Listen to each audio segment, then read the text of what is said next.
Now we're going to take a closer look at the Newton's equation of gravity. Now it's one of the most famous equations. Almost everybody, of course, knows this equation.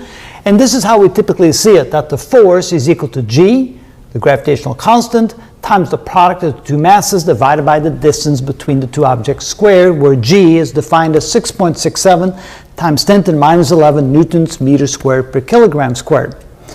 But we can look at it differently in terms of vector quantities. So imagine that we have the sun or a star at the center with a large mass m and a smaller planet with a small mass m some distance away in three-dimensional space. The position vector from the sun to the planet is known as r, and so that's indicated as the position vector. And notice that if we divide the position vector by its own magnitude, we get the unit vector pointing in that same direction.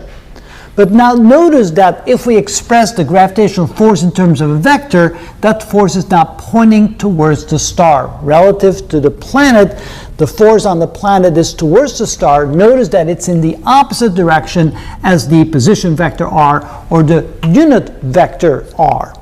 Now, if we think about the unit vector r as being the position vector divided by its magnitude, which could also be written as the position vector by its magnitude this way, then if we go over here and we write the universal gravitational equation as a vector quantity, notice we now have the force as a vector is equal to negative gmm over r squared times the unit vector r. Notice the negative sign simply indicates that it's in the opposite direction. It's towards the star instead of away from the star. And then if we substitute, if we now write r unit vector as being r divided by r like this, then we can substitute this by this quantity right here. And notice what happens now is we end up with an r cubed in the denominator and the r vector there. Sometimes this causes confusion because you say, well, how do we get an r cubed in the denominator?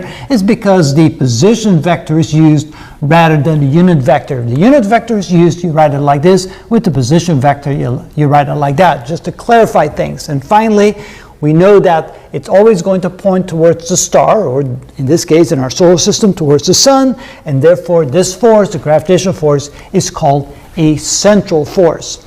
The reason why I want to spend some time on this is because this is how we typically utilize the gravitational equation in vector form. We have to realize it's in the negative direction and realize that sometimes we end up with an r cubed in the denominator, and nobody should panic because then right away we can realize we're using the position vector rather than the unit vector, and that is how it's used. But then by definition, r position vector is equal to r times unit vector r. Correct. So that's what we have over here. Yeah. So you can write it like that. That is correct. So sometimes you just kind of have to mull through it to get a better feel for it.